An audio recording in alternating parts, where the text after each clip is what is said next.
Hello, Sagittarius. We're looking forward to a full moon in Leo on Monday, the 6th of February at 5:30 a.m. if you're using Australian Eastern Daylight Savings Time. And this is lighting up your ninth house, which is a house that you know incredibly well. The ninth is where we expand our minds. It's where we seek out philosophical and spiritual information. It's where we absorb these lessons and where we share them as well. So I think for Sagittarius, this is the best house for you to be the house that keeps the lion. When I think of Leo, I think of someone who's incredibly self-assured and proud and confident and intelligent and beautiful. And I like to think of all of these qualities in relationship to you, Sagittarius, when it comes to the ninth house. The ninth is, you know exactly what to do here. This is your space. So what do we do when there's a full moon in the ninth house?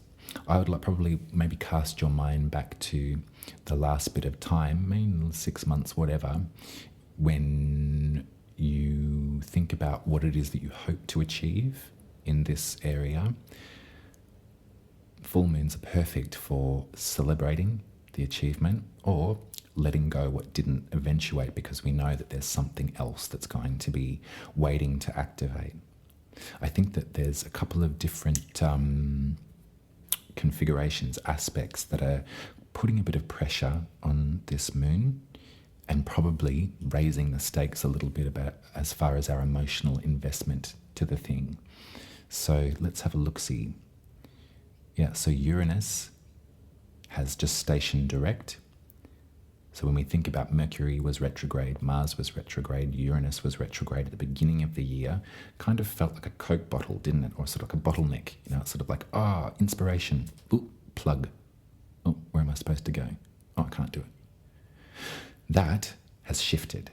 So at least for, I think, 88 days-ish, 2.5 months, we're going to feel real progress in our lives. All of the major planets have stationed direct, so everything's moving with, conviction, direction. However, Uranus, in this fresh vitality, the rebels woken up, it's like, right, there's the placard, let's go. In the 6th house for you, so this is health, rhythm, routine. This moon is forming a T-square, very sharp right angle triangle. So think about it, the sun's in Aquarius, the moon's in Leo, they're jutting down to Uranus in your 6th house. So as much as we wish to think about the expansive qualities of the ninth, as much as we wish to celebrate or release all of our philosophical yearnings, something about your health, Sagittarius, or there's something about the daily rhythm of the day, the way that we internalize a rhythm in order to get through it. Does that make sense? I want to sort of talk about maybe there's a necessity to that rhythm, isn't there? We know how in our day-to-day lives there's a certain mode that we lock into. This could be publicly, this could be in relationship with the folks you live with, but there's a certain go-to pre-setting. What is that? I'm losing my words today. Preset, that's the word. There's a preset to our personage that we lock into sometimes in the 6th house. When I think of the 6th, I've been thinking about it a lot. I think about how on earth the pyramids were built. I can't get my head around it. I don't know. That the sheer size and precision of those structures off the back of the human body is so, it just blows my mind. I can't think about how they were made and have survived, except for when I think about the sixth house and I think about what those individuals that were in creation of those spaces, what they had to do mentally, where they had to go to lock into an internal rhythm to get it done. Do you understand? There's something, this moon is putting pressure, and I think Uranus is probably putting pressure too. There's a feeling, Sag, that something about your daily rhythm, something about, and let's put health in there as well. There's something that isn't working, and there's something that you're being encouraged to break free from. Think of the Strength card. Think of primal Leo energy. This isn't a feeling of sort of like breaking out and sort of lashing out, flipping the table, although Uranus will probably say, flip the table, babe. That's their vibe. This is something about the clarity in your mind that you need to recognize and say to yourself, you know what? This isn't working anymore. I can't do this. I don't wish to operate in my daily rhythm in this way anymore.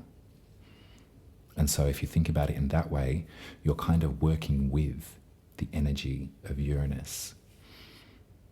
You're going with that. Yeah?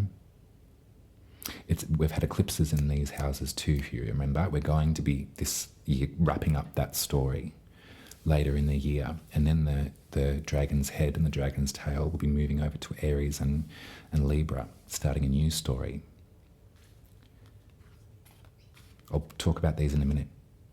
There's also another square. So there's a pressurized feeling to this moon. It's almost as if we started the year with our eyes closed, but now we're awake and all the planets are moving direct, and now it's like, okay, all that stuff that you didn't deal with, you've got to deal with it now. So let's have a look. So Venus has entered Pisces. Beautiful. Love Venus in Pisces. It's kind of like a sort of psychedelic love-in. There's something about the femme principles of Venus, and pleasure and beauty and ease and majesty in Pisces, which is just limitless psychedelia. However, the femme Venus is in squaring the butch Mars in Gemini. Still young in our chain. So Venus is at 12 degrees, Mars is at 11 degrees of Gemini. So you can see between those mutable signs, that's one way to remember, it's at 90 degrees apart. That's when there's pressure. It's between water and air. Not so good together. So for you, Sag, this is your 4th and your 7th house. So the 4th is our home, our root system, our ancestry, our privacy. Think of the support of Venus there. There's a feathering the nest. There's something kind of, there's some ideas, some inspiration that's coming to you, perhaps in how you perceive your home. The butch, the annoying thing, is the seventh house, the house of relationships. So, what's the friction between your important relationships, the relationships that mean so much to you, and the home that you would like to have? At this moon, there's a real spotlight on that pressure, on that dynamic.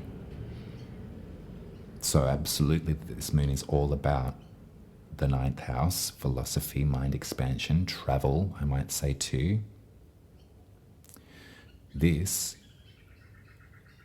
can't be fully realized and expressed until you deal with this stuff at home. What needs to shift? What's unhealthy for you at home? What have you locked yourself into some sort of rhythm, ignoring Uranus and the rebellion that's in there in order just to, get along, get by?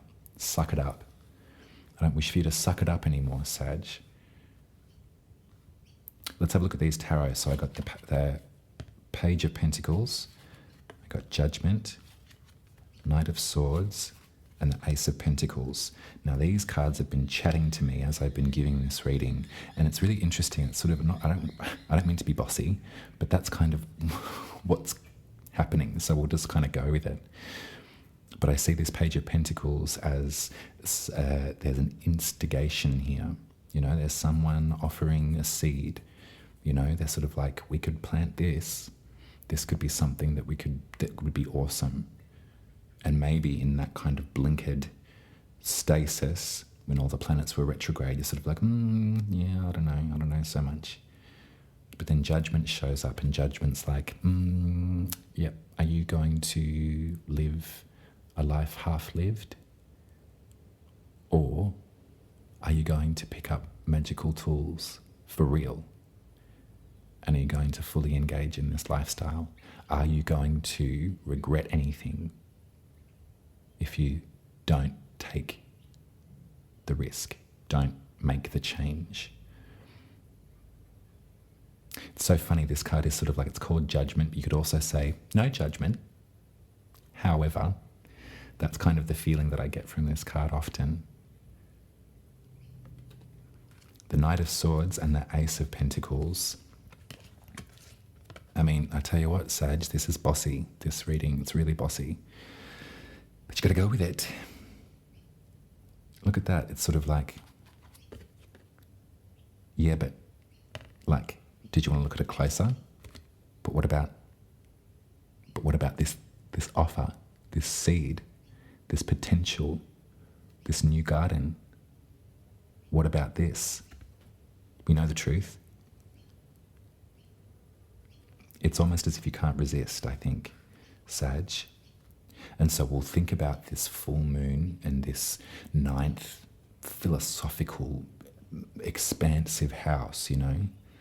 In the natural zodiac that I've spoken about, Sagittarius rules the ninth house. All of the principles of Sagittarius can really be related to the principles of the ninth house. So this is, and that's so beautiful that Leo rules it for you, because it's sort of like, yeah, I can do this in my sleep. I know exactly what I'm doing. This is my steez. This is my thing. I love to expand my mind and to travel and to talk philosophy and to access spirituality and to write about it, to share it, you know, to develop a group of students, or, you know, that kind of thing. Like, this is yours.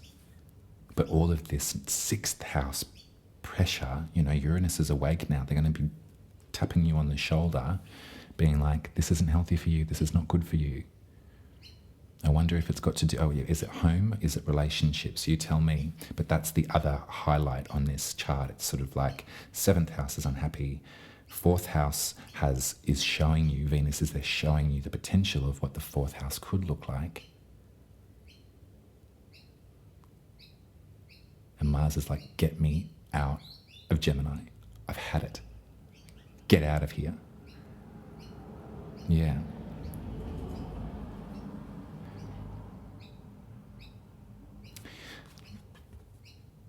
I've got, now, you're going to laugh at me, but I've got the voice of Anne Margaret in my head. There's a movie called Grumpy Old Men, and the beautiful Anne Margaret is in that film, and she's engaging in a romantic relationship with Jack Lemmon, but he's an old man, so he's like, oh, no, I can't, I'm frightened, I can't engage in love again. And she gets furious at him, and she's like, the only things in life that you regret are the risks that you don't take. And I think that's a beautiful way to end this reading, Sagittarius. Think of Anne Margaret. She has spoken. The only things in life that you regret are the risks that you don't take. So what risks aren't you taking? And which risks will have your health glow? All right, that's the reading. I hope that provided you with some comfort, my darling Sagittarianos. Do head over to umaruby.com and get your birth chart read by me. Tips are always welcome at buymeacoffee.com facebook.com/umaruby. What else? I'll be speaking to you in 2 weeks for the new moon in Pisces, one I'm very much looking forward to. So until I speak to you then, I love you, and catch you later. Be proud. Let the lion out. Don't be scared. Bye.